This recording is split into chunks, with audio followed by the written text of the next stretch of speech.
Kas Seat Tarraco on hea kalamehe auto? Seat Tarraco ehk siis Volkswagen Tiguan, Altspace, Škoda Kodiaq, põhimõtteliselt üks sama auto. Seat Tarraco on siis mitte tehtud Hispaanias, vaid see on tehtud samas kohas, kus Volkswagen Tiguan. See Kodiaq tehakse ikkagi Tšehhis. Miks ma ostsin Seat Tarraco? Ma valisin 3 auto vahel. See 3 autot oligi kas Volkswagen Tiguan, Škoda Kodiaq või Seat Tarraco. Ja Seat Tarraco ma tahtsin sellist autot, millel oleks ka natuke garantiid. Kui ma ostsin, siis oli pool aastat garantiid, mida hiljem mul läks väga vaja. Lühidalt siis sellepärast, et sellele oli AdBlue süsteem oli totaalselt oli mingid jamad olid seal ja see süsteem on praktiliselt välja vaetatud. Seal sai päris mitu korda käidud seal hoolduses. Aga nüüd on see korras. Ja mootor 2,0 turbodiisel 140 kilovatti millegi pärast Volkswagen Tiguan võtab natukene vähem kütet. Ma ei tea miks. Mina olen see aasta väga palju paati vedanud ja mul on suvine tulnud lausa 8 liitrit 100 keskmine. Kui ma sõidaksin maanteel, ükskord ma tegin sellist trikki, et ma sõitsin Tartust Elvasse, ma töötan Elvas, sõitsin niimoodi, nagu peab sõitma, pool teed on seal 80 ala ja ülejäänud pool on 90 ala. Ja ma sõitsin sellel kiirusel, siis tuli keskmine kütuse kulu 5,8. Kui nüüd sõita pikka maanteed 6-ga või 90-ga, siis ma täpselt ei mäletagi, sest ma ei ole nüüd tükk aega pikka otsa teinud. Ma lähen mingi aeg siin Riiga, siis ma saan vaadata, mis on. Kui sinul on Volkswagen Tiguan Altspace 140 kilovatti, siis anna teada, mis on sinu kütuse kulu kommentaarides. Nii, ma valisin siis nende 3 auto vahel, kas Škoda Kodiaq, Volkswagen Tiguan või Seat Tarraco. Ja sai siis see ostetud, oli 26 000 hind, pool aastat olid garantiid. Ja lisasi on siis päris palju, ainuke asi, mida tal ei ole, mida minu teada Seat Tarracol üldse ei ole, on Matrix tuled. Ülejäänud asjad kõik peaks peal olema. Mis mulle kõige rohkem meeldib on, kui ma autoga välja tagurdan ja keegi taga kõnnib, siis läheb signaal tuleb, annab mulle teada, et keegi tuleb sealt. Või mingi auto tuleb, sest ma olen 2 korda sellist väikest kõksu teinud. Oma eelmiste autodega ma väga ei süvene. Ja ma olen 2 väikest kõksu teinud niimoodi, et tartlast välja tagurdades kellegi sisse pannud. Et see on minusugusele mehele väga hea pluss. Ja ta jääb ise ka seisma, et ma ei saa koha varid teha, et tal on see pirutussüsteem ka peal. Et mis mulle ei meeldi selle auto juures on see, et siin ma ei leia seda ideaalset istumise kohta. Et kui ma tahan nagu sõita pikka teed, siis ütleme niimoodi, osadel autodel sa leiad kohe niimoodi, et sa saad panna, siin ei pane ei pane siia peale ega ei pane siia peale. Et kui ma tahaks siia kätt toetada ja roolida, siis ei kuidagi ei mässi, ma peaks need istmed täiesti alla laskma. Siis ma võib-olla saan kuidagi sellise asendi. Aga ei ole proovinud ikka, ei tule ära seda õiget asendit, see käsi jääb kuidagi õhku siin. Teisel pool on okei, et ma saan seda reguleerida nii palju, kui mul vaja on. Ja ma leian siit siukse mõnusa asendit. Mul nagu saaks niimoodi mõnusalt roolida. Mitte nagu 2 kätt rooli peal nagu peab, aga niimoodi mul meeldib sõita. Lösutades.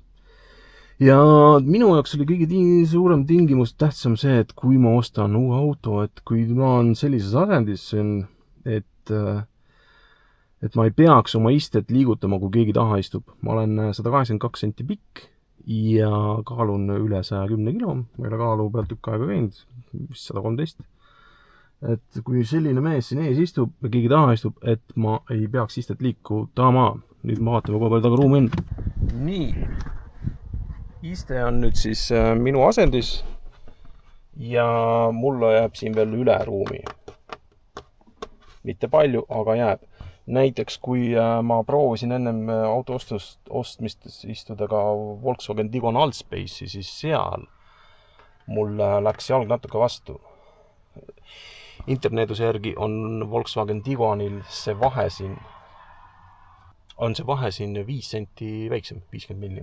vähemalt ChatGPT niimoodi mulle ütles, sest ma guugeldasin ja kuulasin. Et see vahe on 5 senti, siis siin täpselt ongi see 5 senti vahe. Et siis Volkswagen Tiguanis mulle läheks jalg vastu. Et siin, kui lasta see ka veel alla, siis on siin taga, need augud ikkagi, ma ei tea, on jama muidugi.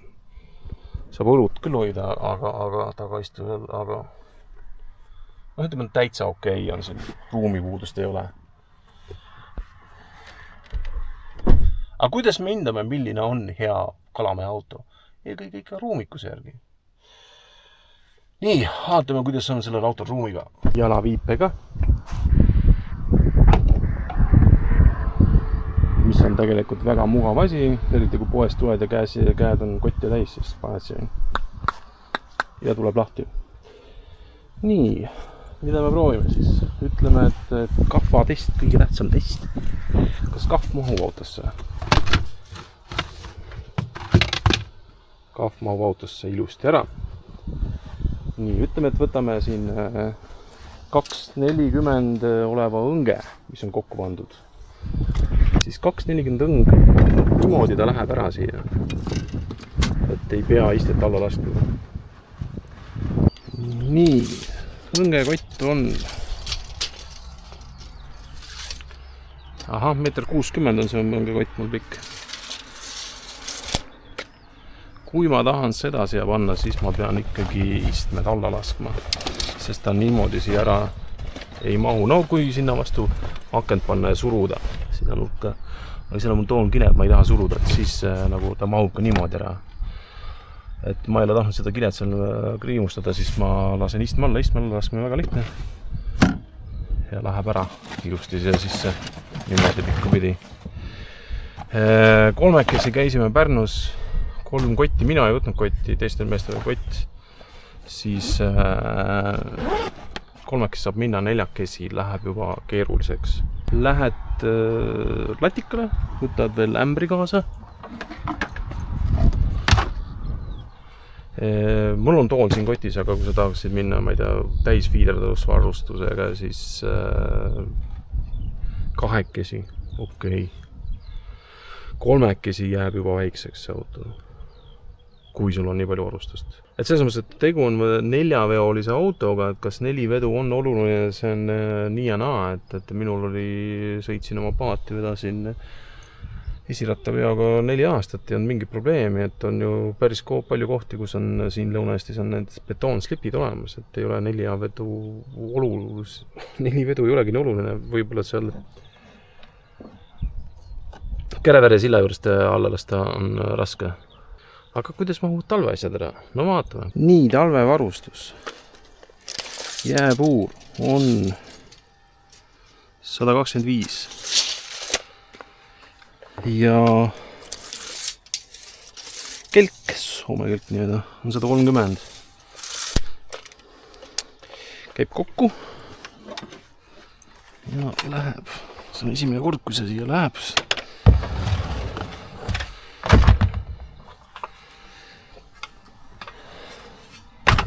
Sõber tuleb ka oma asjaga.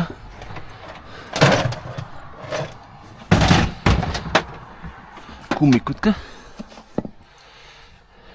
Teised kummikud ja siis veel üks puur. Kui sõidad veel niimoodi, et võtad talvekombe ära, paned eraldi siia. Ega üle 3 mitte ei mängi välja kuidagi. Kuigi kunagi sai käidud Ford Focusega 4 kalal, et siis olid kõigil ostetud ühesugused kelgud ja sai üksteise sisse panna. Aga tänapäeval ju kõigil on niimoodi, et meil on eraldi kelk, kus on laivandurid ja nii edasi peale, et siis läheb juba keeruliseks. Kuna tegemist on mu enda autoga, siis 10 pallisüsteemis ma annan 8. Paar asja, mis mulle ei meeldi, võiks alati suurem olla, siis tahaks sellega kütusekulu oleks väiksem, seda suurem autoga ei saa. Et selline Seat-Taraka on, vahelduseks tegin siis ühe teistsuguse video puhtast igavusest. Asi, mille ma kogu aeg ära unustan, on see, et tegelikult seda pagassi saab veel suuremaks teha. Mõtlesin, et see kummimatt on alles mõõdus siin. Saab panna niimoodi ja siis on ruumi veel rohkem.